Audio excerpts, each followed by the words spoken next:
postpone this portion of our meeting for communications. It was set aside historically to note official correspondence to the city. For the most part, the correspondence in the past was noted and duly received, but it was rarely read, as was the case tonight. We noted 20 emails opposed to Bill 8328, and we did not read them. We noted them, and that's what we've always done. We hear from other governmental jurisdictions, such as the fire district or different departments, St. Louis County or state of Missouri, such as the highway departments or the health departments or the state highway department. We also receive official mail from utilities such as MSD, Ameren, Liquid Gas, American Water, etc. And we hear from state and federal legislators on issues of concern to our city, and we hear from officials from other cities. We receive official mail from developers and investors in our city, and we note them. We have another portion of our meeting which has been traditionally set aside to hear from our citizens on any topic that they're interested in sharing with us. Most of the time we hear from each citizen that has their concern, but from time to time we do hear from a friend of theirs with notes dictated by somebody that was not able to make one of our meetings. Receiving correspondence from citizens en masse, it's a relatively recent phenomenon. It started in earnest during the deliberations on the Cross Keys Shopping Center. This probably is a coincidence, since it roughly corresponds to the acceptance of email as a means of written correspondence in our society.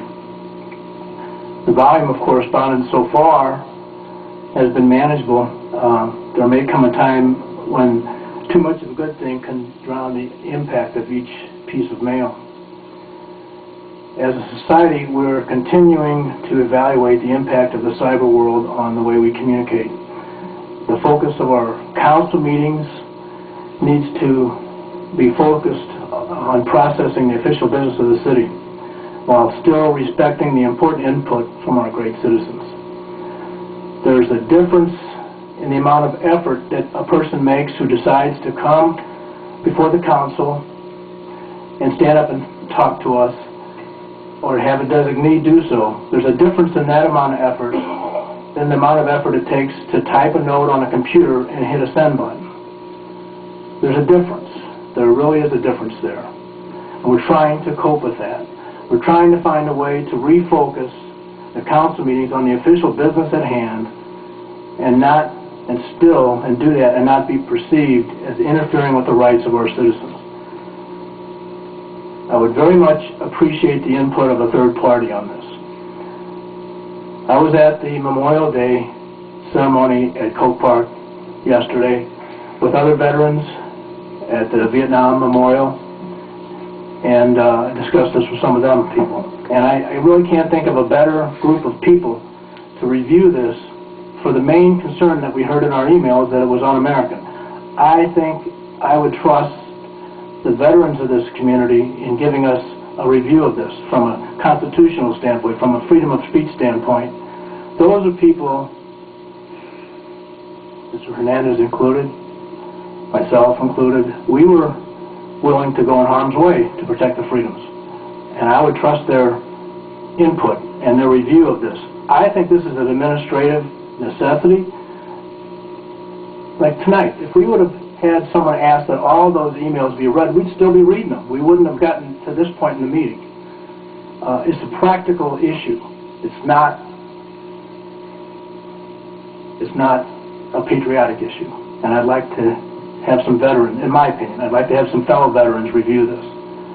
And I'd like to postpone this meeting so that the Veterans Commission could review this, refer this to the Veterans Commissions of the City of Forest. I have a motion to refer to the Veterans Commission. Motion on the floor.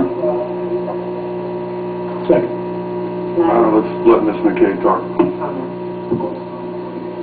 Well, you accepted Mr. Schneider's comments. I think it's only fair that you allow me to.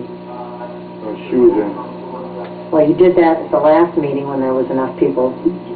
She was in before the start. I've had my light on. I also had my light on at the same time, Mr. Hessel, what's the ruling on this?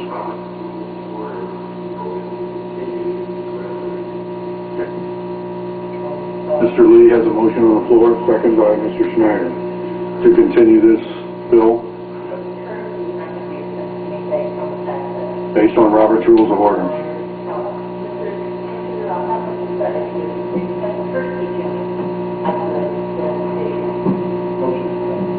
Motion and seconds on the floor. All in favor? Aye. All opposed? Motion carries. Ordinance will be continued until next meeting, 6/11/07. 11/07? Did you say the Tuesday? Second meeting on 25th. Ordinance 8328 will be, or Bill 8328 will be continued until 6/25/07.